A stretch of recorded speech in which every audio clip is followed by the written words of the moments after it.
किसी जमाने में प्रतापगढ़ नाम का एक राज्य हुआ करता था।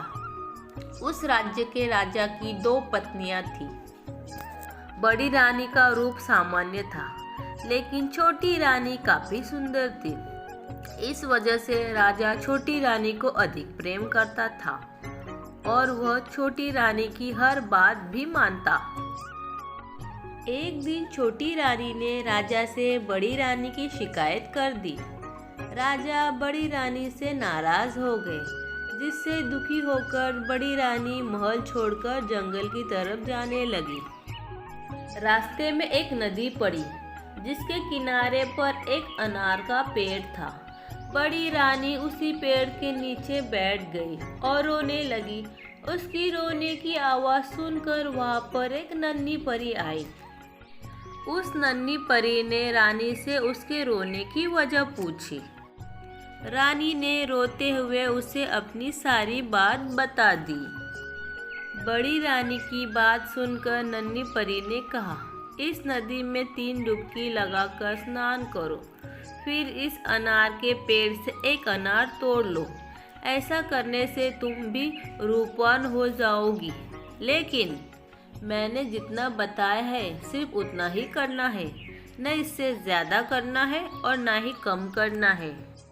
ऐसा कहकर नन्ही परी वहाँ से गायब हो गई।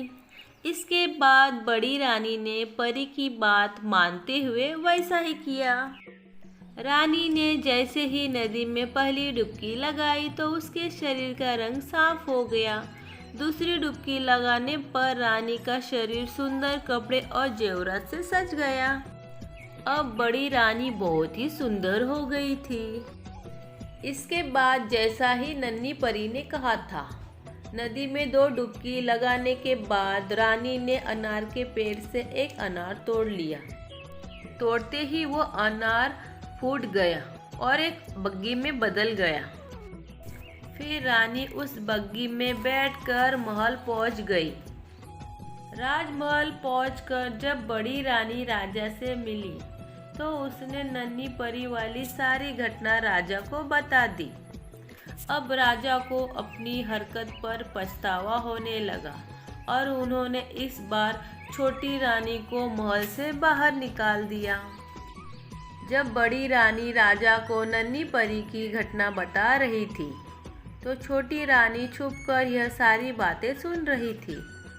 इसी वजह से महल से बाहर निकलने पर वह सीधे नदी के किनारे गई और उसी अनार के पेड़ के नीचे बैठकर रोने लगी।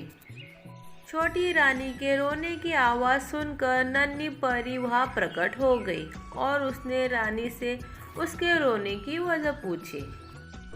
छोटी रानी ने झूठ बोलते हुए नन्ही परी को बताया कि बड़ी रानी के कहने पर राजा ने उसे महल से बाहर निकाल दिया है।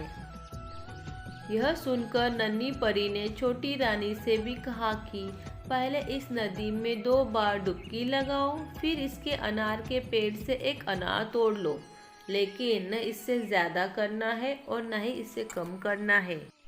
ऐसा कहकर नन्ही परी वहाँ से फिर गायब हो गई। नन्ही परी की बात सुनकर छोटी रानी बहुत खुश हुई। वह नदी में गई और जैसे ही पहली डुबकी लगाई, उसका शरीर पहले से भी ज़्यादा निखर गया। दूसरी डुबकी लगाते ही उसका शरीर भी सुंदर कपड़े और जेवर से सज गया। अब छोटी रानी पहले से भी ज़्यादा सुंदर दिखने लगी थी। लेकिन छोटी रानी ने सोचा कि अगर वो 2 डुबकी लगाने से इतनी सुंदर हो सकती है तो और डुबकियां लगाने पर वो अधिक सुंदर हो जाएगी। उसने ऐसा सोचकर कई सारी डुबकियां लगा ली। ऐसा करने पर छोटी रानी के शरीर के सारे कपड़े फट गए और पुराने हो गए। उसके सारे गहने गायब हो गए। उसके शरीर का रंग भी गहरा हो गया। छोटी रानी अब पहले की तरह सुंदर नहीं लग रही थी। रोते हुए वह नदी से बाहर आई और अनार के पेड़ से एक अनार तोड़ा। अनार तोड़ते ही वो फूट गया। उसमें से एक सांप निकला और वह रानी को खा गया।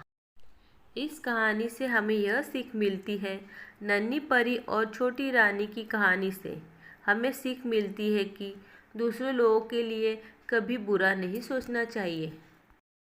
वीडियो अगर आप लोग को अच्छा लगा हो फ्रेंड्स, वीडियो को लाइक करें और चैनल को सब्सक्राइब करें। Thank you for watching video friends. Bye bye, मिलते हैं नेक्स्ट वीडियो में।